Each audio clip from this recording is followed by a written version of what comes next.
नमस्कार मित्रांनो. The Marathi programmer या यूट्यूब चॅनलमध्ये आपलं स्वागत आहे.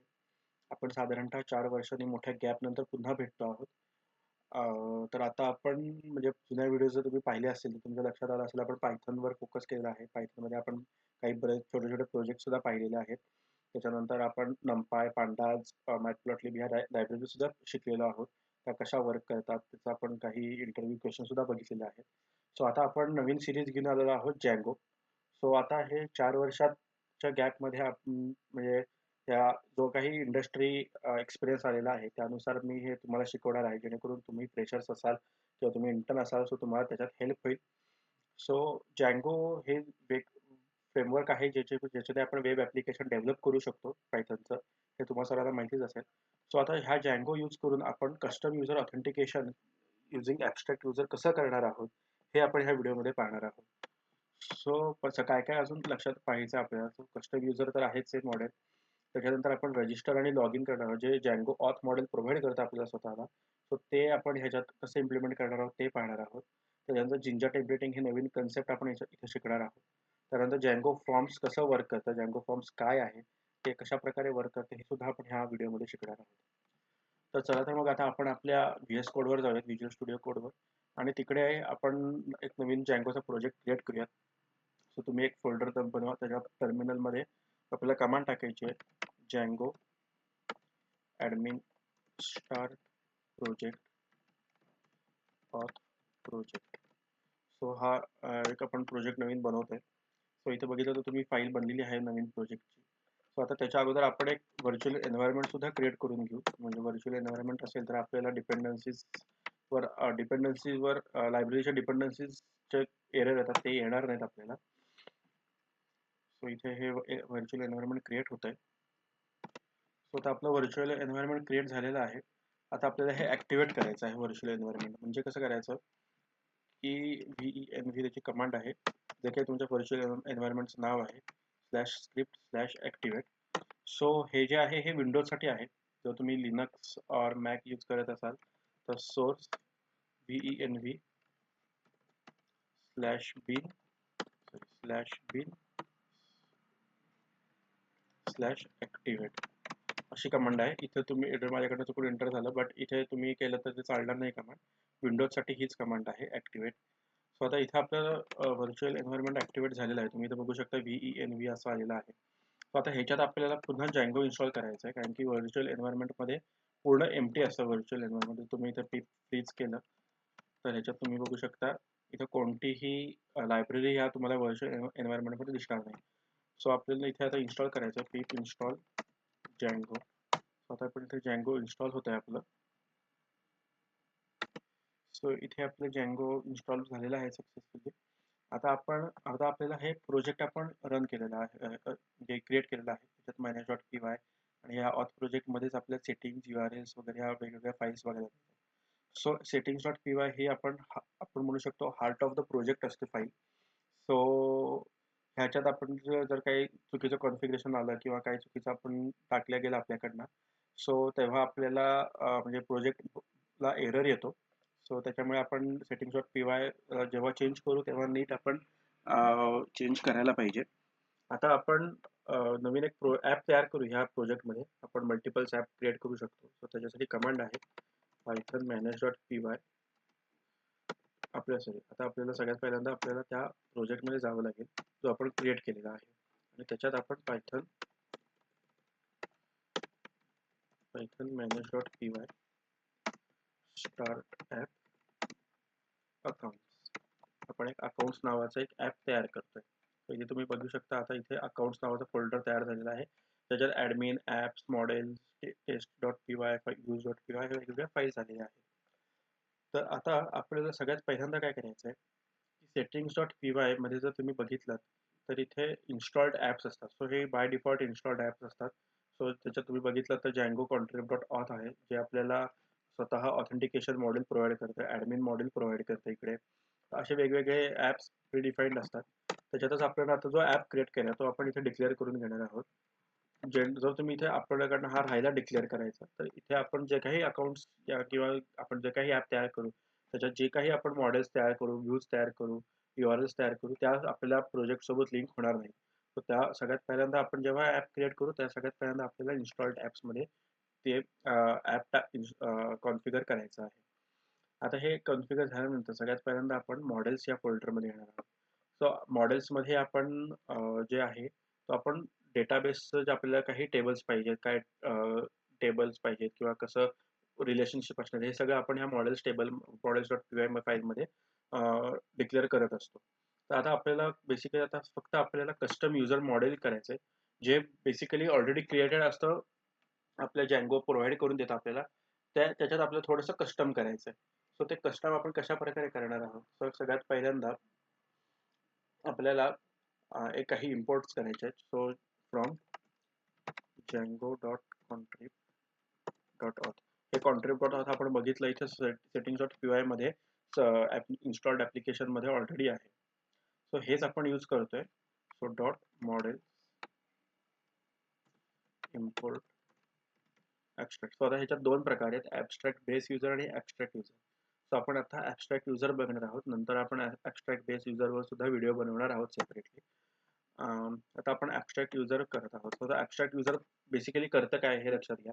ऍबस्ट्रॅक्ट युजर म्हणजे काय, की जे ऑलरेडी युजर टेबल आपल्याकडे आहे त्यालाच पुढे ते आपण काही फील्ड्स आपल्याला काही मिसिंग आहे त्या टेबलमध्ये, आपल्याला त्या आपल्या प्रोजेक्टसाठी नीड आहे त्या फील्ड्सची, सो ते आपण त्याला अपेंड करू शकतो. त्यासाठी आपण एक क्लास लिहिणार आहोत.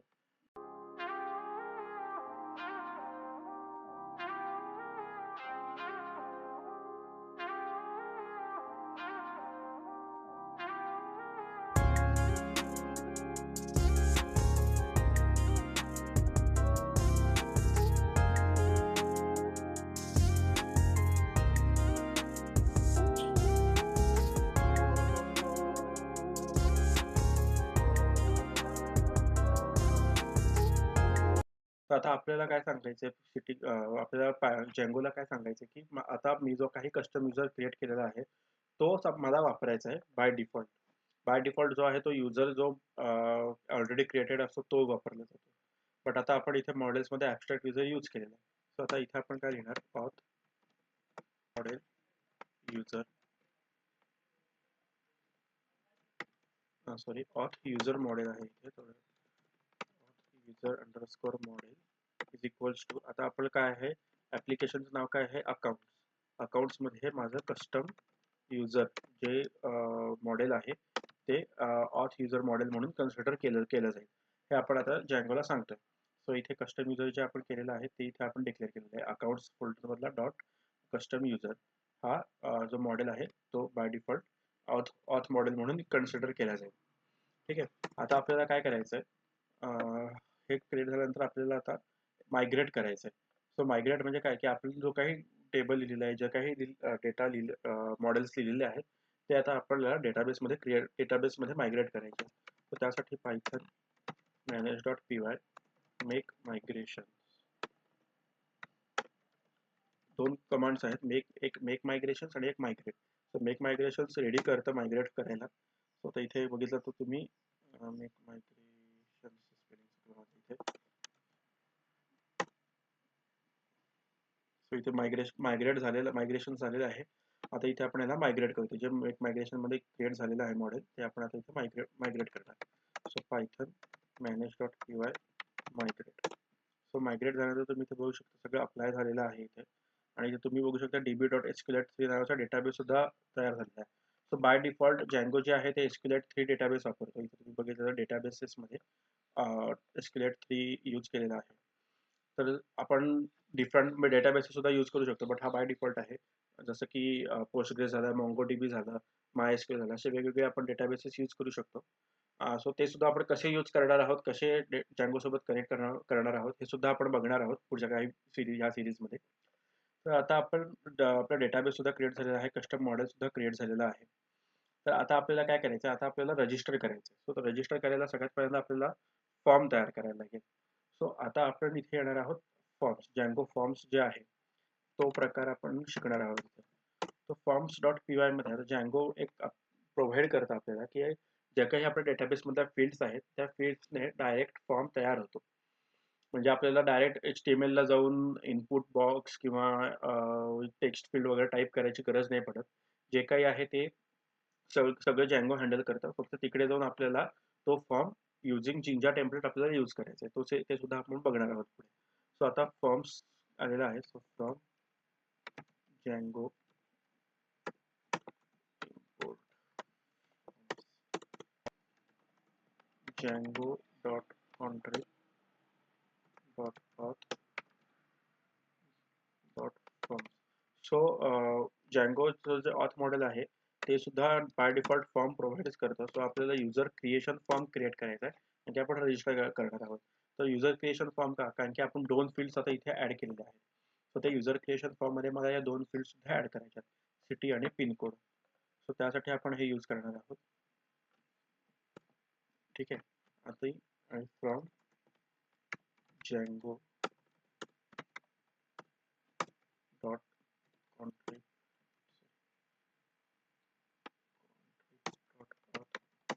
import models get user model. So आता याच्यात आपण काय केलंय की ऑथ मधनं जो युजर मॉडेल आहे तो गेट करते आणि त्याचा पण इथे एक ऑब्जेक्ट बनवतोय. User is equals to get user model. So ते आपण पुढे म्हणजे आपण जो काही फॉर्म करणार आहोत तो त्या टेबल सोबत त्या युजर मॉडेल सोबत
आता त्याला डिक्लेअर करणार आहोत मेटा सोबत म्हणजे कोणत्या मॉडेल सोबत आपल्याला ते यूज करायचं आहे. So model is equals to user जे आपण इथे गेट युजर मॉडेल केलेला आहे तो ऑब्जेक्ट आपण इथे पास केलेला आहे आणि त्याचे फील्ड्स जे आहेत fields is equals to user name email city त्यानंतर पिनकोड त्याच्यानंतर पासवर्ड 1 आणि पासवर्ड 2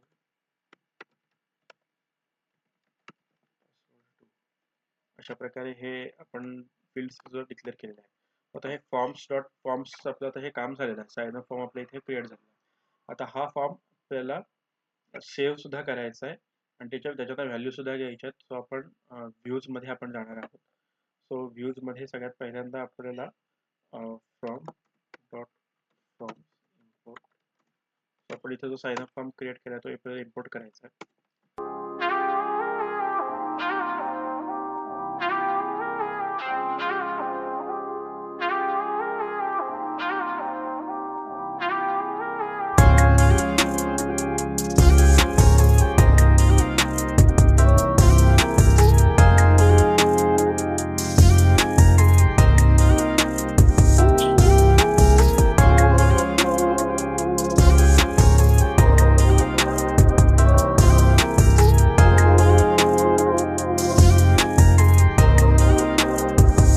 ठीक आहे. आता आपण इथे काय केलेलं आहे सगळ्यात पहिल्यांदा की आपण इथे एक फंक्शन क्रिएट केला साइन अप व्ह्यूचा. तर इथं जर आपण जी रिक्वेस्ट करतोय मेथड पोस्ट असेल आपल्याला रिक्वेस्ट मेथड माहितीच असते. पोस्ट मेथड आहे, गेट मेथड, डिलीट मेथड अशा वेगवेगळ्या HTTP मेथड्स आहेत. सो जर पोस्ट मेथड असेल तर हा जो फॉर्म आहे हा फॉर्म दाखव. त्या फॉर्म मधनं ज्या काय व्हॅल्यूज येतात त्या व्हॅल्यूज त्या फॉर्म मध्ये येतील आणि हा फॉर्म जर इज व्हॅलिड असेल सो आपण इथे व्हॅलिडेशन वगैरे काही आपण करत नाहीये. हे डायरेक्ट Djangoच आपल्याला सर्व करून देतोय. सो इज व्हॅलिड असेल तर फॉर्म सेव्ह करेल आणि लॉग इन पेजवर रिडायरेक्ट करेल. समजा आपण लॉग इनचं URL बनवलेली नाही, ते पण आपण बनवणार आहोत. आणि त्याच्यानंतर जर फॉर्म व्हॅलिड नसेल तो साइन अप फॉर्मवरच व्हॅल्यू तसाच राहील. बट आपण याच्यात काही पास केलं नाही म्हणजे त्याचा डेटा सगळा रिसेट होईल जो आपण काही फिल केलेला आहे. सो असं याच्यात आहे. आणि आता साइन अप व्ह्यू जो आहे हे आता आपण views.py म्हणजे व्ह्यू बनवतोय आपण त्याचा. सो आता हे साइन अप व्ह्यू जेव्हा आपण कॉल करू तेव्हा ते कशावर रिडायरेक्ट झालं रेंडर झालं पाहिजे. सो ते आता आपण इथे डिक्लेअर करणार आहोत. So return render request account slash signup.html.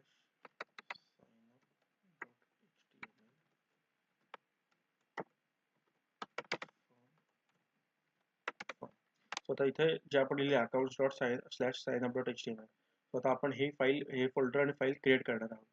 So ह्याच्यात जे manage.py आहे हा ज्या रूट फाईलला आहे त्या रूट फाईलमध्ये आपल्याला एक नवीन फोल्डर तयार करायचा आहे. याचं नाव आपल्याला टेम्पलेट्स असं द्यायचं आहे. टेम्पलेट्स. आणि त्याच्यामध्ये आपल्याला अजून एक फाईल तयार करायची आहे base.html. आणि त्याच्यात अजून एक फोल्डर आपण तयार करणार आहोत अकाउंट्स.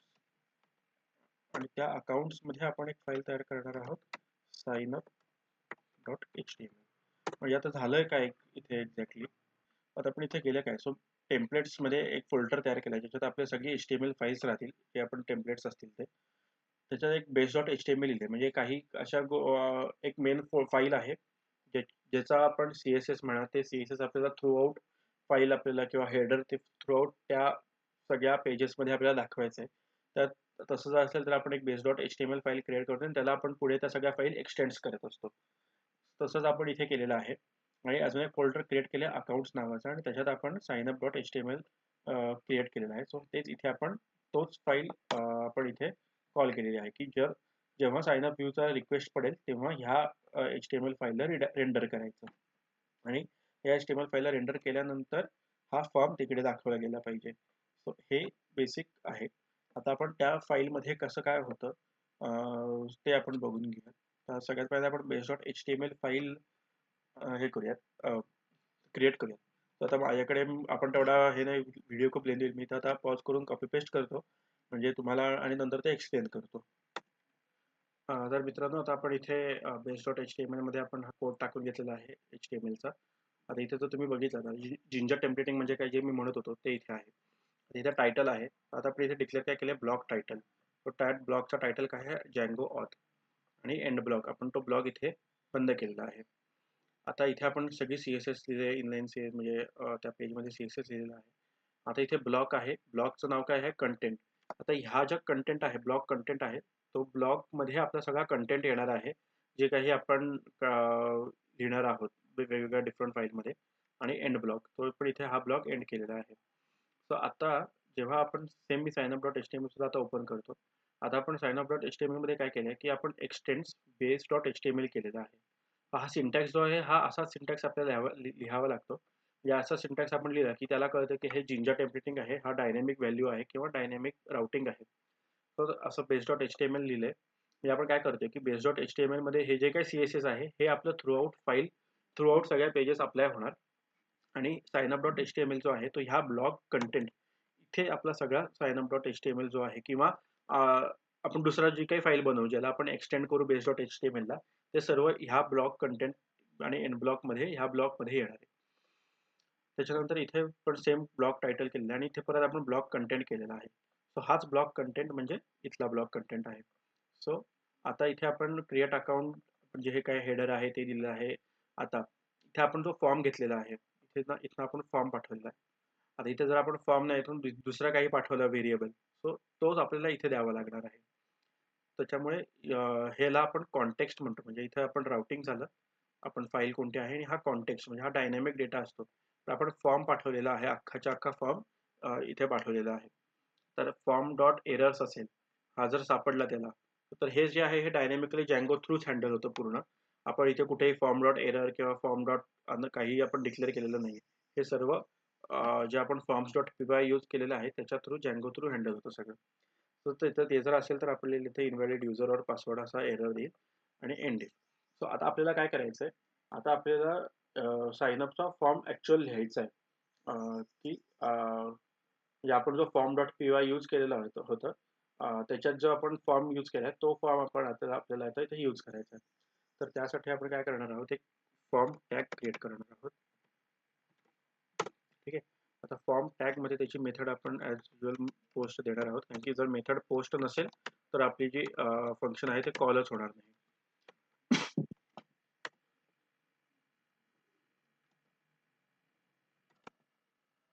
तर आता आपणला इथे signup dot H T M sorry इथे आपण पोस्ट केलेला आहे.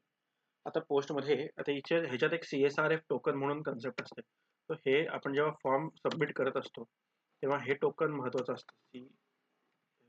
CSRF टोकन हे जर आपण CSRF टोकन पास नाही केलं, म्हणजे हा डायनॅमिकच व्हॅल्यू आहे ही CSRF टोकनची, हे डायरेक्ट CSRF टोकन घेतलं जातं आणि हे जर नसेल पोस्ट मेथडमध्ये सो तो आपल्याला पुन्हा एरर देतो.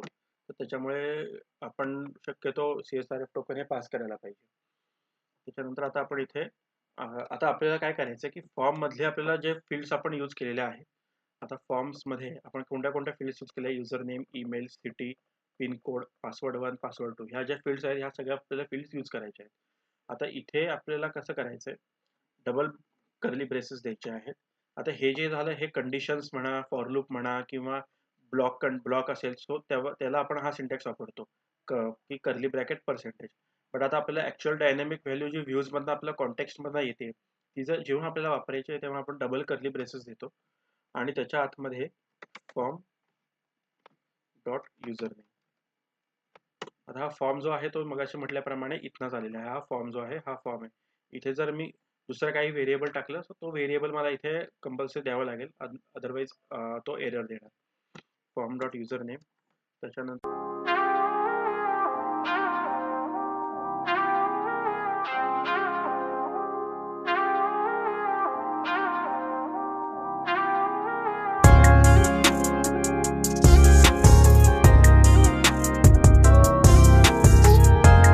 हे आता आपण सगळे फील्ड ह्याच्यात टाकून घेतलेले आणि या फॉर्म टॅग मध्ये हे सगळे फील्ड आलेले आहेत आपल्या.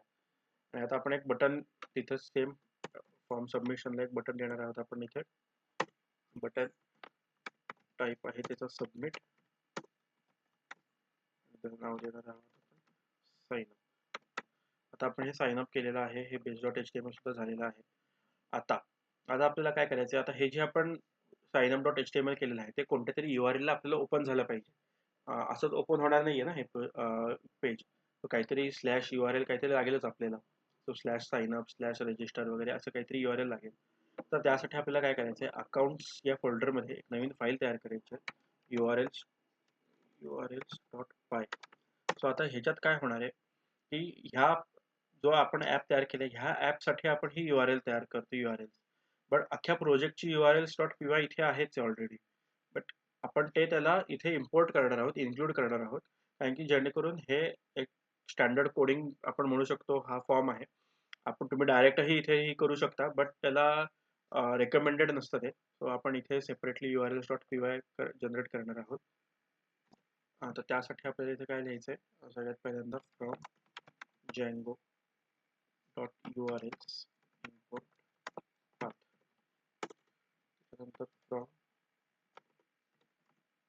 Django dot country dot path import views. आपण इथे व्ह्यूज इम्पोर्ट करतोय ॲज ऑथ व्ह्यूज. म्हणजे काय की इथे जे व्ह्यूज असतील, हा जो व्ह्यूज व्हेरिएबल आहे तो आपण ॲज अ ऑथ व्ह्यूज म्हणून यूज करणार आहे, कारण की आपला हा सुद्धा व्ह्यूज आहेच आहे. इथला जो व्ह्यूज आहे हा मग सो कॉम्प्लेक्स नको यायला म्हणून आपण as a auth views import use करणार आहे. आणि from dot views import star. ठीक आहे.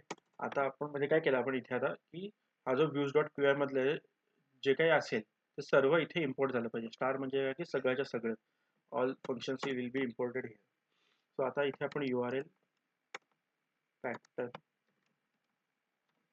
Equals to URL pattern is equals to path. आता आपण इथे पाथ देणार आहोत. आता सगळ्यात पहिल्यांदा आपल्याला साइनअपचा पाथ द्यायचा आहे. तर आपण इथे साइनअप बनवलेला आहे. आता साइनअप स्लॅश साइनअप व्ह्यू, म्हणजे आपण साइनअप व्ह्यू जो आहे तो हा जो आपण इथे बनवलेला आहे हा साइन अप आणि स्लॅश नेम.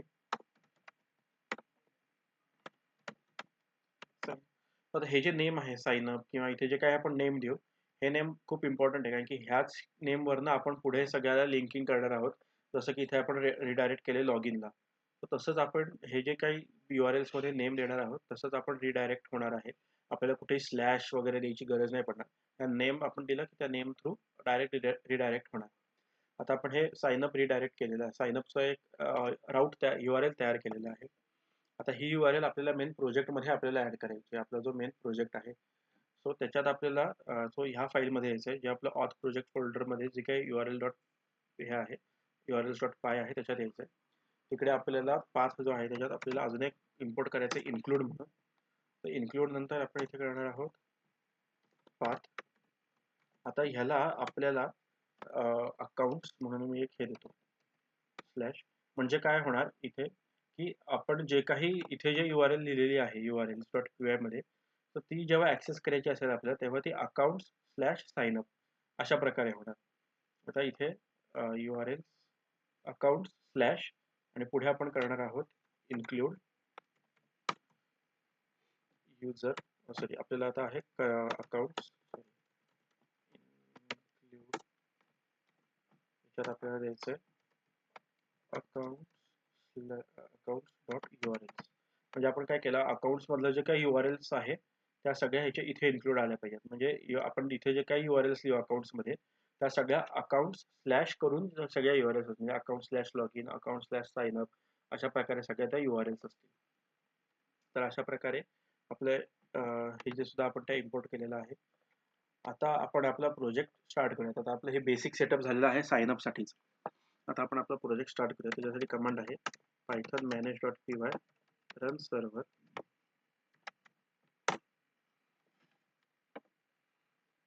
हे बघितलं तर आता आपलं सर्व्हर सुरू झालेलं आहे या पोर्टवर 8000. याला URL ला कॉपी,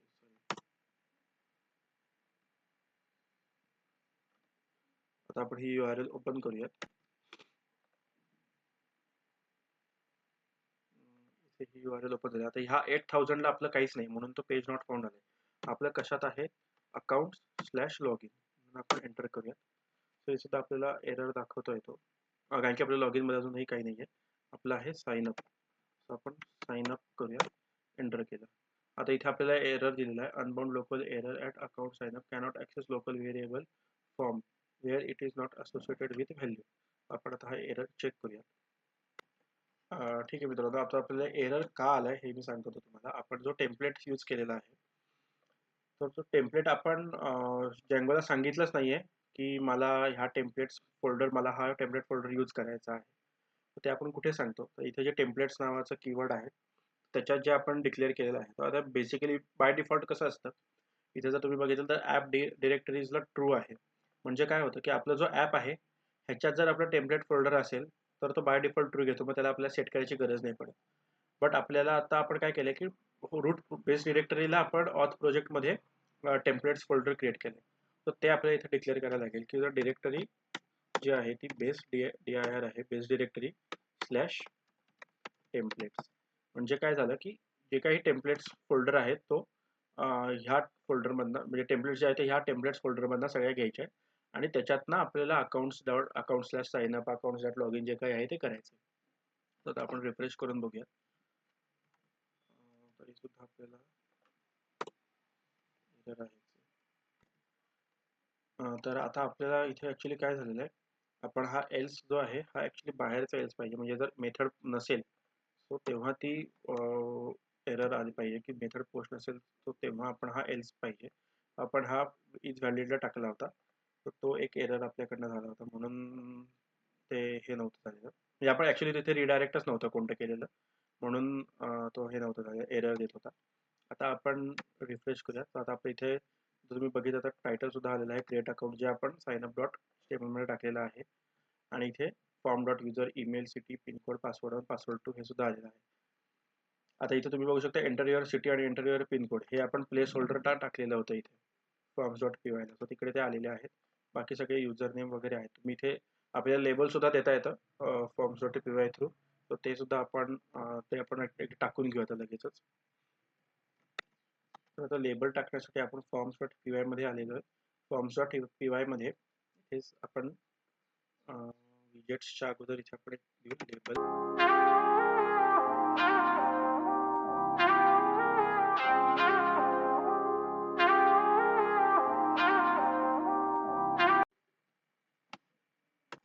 तर आता हे जे झालं हे आपले लेबल्स आले, हे आपण जे काही कस्टम फील्ड्स ॲड केले त्याच्यासाठी. पण ज्या बाय डिफॉल्ट फील्ड्स आहेत त्याच्यासाठी जे लेबल्स आहेत त्याच्यासाठी आपल्याला इथे खाली एक लेबल्स म्हणून एक डिक्शनरी तयार करायची आहे, लेबल्स. आणि त्याला आपण की व्हॅल्यू पेअर देणार आहोत, युजर नेम, आणि याचं लेबल असेल युजर नेम. त्याच्यानंतर ईमेल,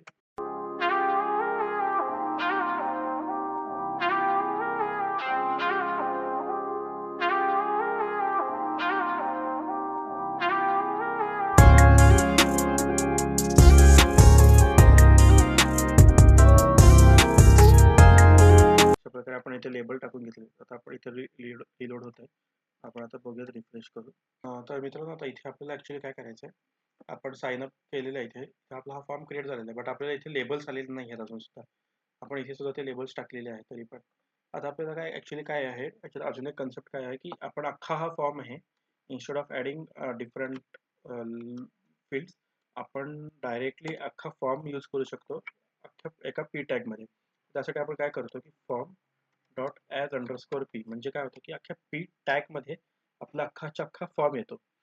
तर त्याच्यामुळे आपल्याला ज्या डिफरंट आपण लिहिलेल्या होत्या ते लिहायची सुद्धा गरज नाही. आणि आपण जेव्हा इथे रिफ्रेश करू त्यानंतर तुम्ही बघितलं तर इथे सुद्धा direct user name, email address, city वगैरे आलेला आहे, पिनकोड, पासवर्ड आणि कन्फर्म पासवर्ड. आता इथे सुद्धा पासवर्ड सुद्धा त्यांनी दिलेला आहे की आपण पासवर्ड कसा पाहिजे, ते सुद्धा बाय डिफॉल्ट जँगो आपल्याला देतात. आता इथे आपला हा क्रिएट युजरचा आपण फॉर्म क्रिएट झालेला आहे. आता आपण एक युजर क्रिएट करून बघू.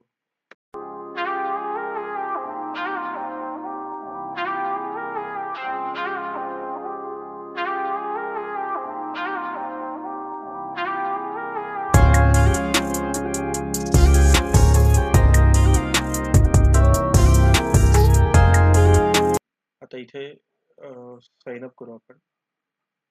इथे साइन अप होतंय, लोड होतंय. Log in not found. आता आपण ॲक्च्युली आपला व्हॅलिड झालेला आहे फॉर्म. जर तुम्ही इथे बघितलं तर आपलं जर इज व्हॅलिड असेल तर फॉर्म डॉट सेव्ह होईल आणि लॉग इनला रिडायरेक्ट होईल. बट आपल्याकडे आता लॉग इनचा आपण क्रिएटच नाही केलेलं आहे, म्हणून ते एरर दिलेलं आहे आपल्याला. तर मित्रांनो आता आपण पुढच्या व्हिडिओमध्ये आपण लॉग इन फॉर्म सुद्धा तयार करणार आहोत आणि लॉग इन थ्रू आपण रिडायरेक्शन बघणार आहोत, आणि प्लस त्याच्यासोबत म्हणजे लॉग इन करून आपण दुसऱ्या याच्यावर रिडायरेक्शन, प्लस आपण तिथे फॉरगॉट पासवर्ड आणि चेंज पासवर्डची सुद्धा फंक्शनॅलिटी आपण जी ऑथ मॉडेल प्रोव्हाइड करतं ती सुद्धा आपण इथे बघणार आहोत पुढच्या व्हिडिओमध्ये. तर मित्रांनो तुम्हाला हा व्हिडिओ कसा वाटला हे मला कमेंट करून नक्की कळवा. जर तुम्हाला व्हिडिओ आवडला असेल तर चॅनलला सबस्क्राईब करा, लाईक करा. सबस्क्राईब केल्यानंतर बेल बटन दाबायला नक्की विसरू नका, कारण की आपण आता सतत व्हिडिओ अपडेट करणार आहोत. आपल्याला आता कंटिन्यूस आपले हे सिरीज कंटिन्यू राहणार आहे, जेणेकरून नवीन व्हिडिओ अपलोड झाल्यावर तुम्हाला त्याचं नोटिफिकेशन कळेल आणि तुमच्याकडनं एकही मिस होणार नाही. ही जँगो सिरीज तुम्हाला इंटरव्ह्यूसाठी म्हणा किंवा तुमच्या इंडस्ट्रियल नॉलेज वाढवण्यासाठी खूप हेल्पफुल आहे. तर धन्यवाद मित्रांनो, अशीच व्हिडिओ बघत राहा, सबस्क्राईब करा. धन्यवाद, थँक्यू.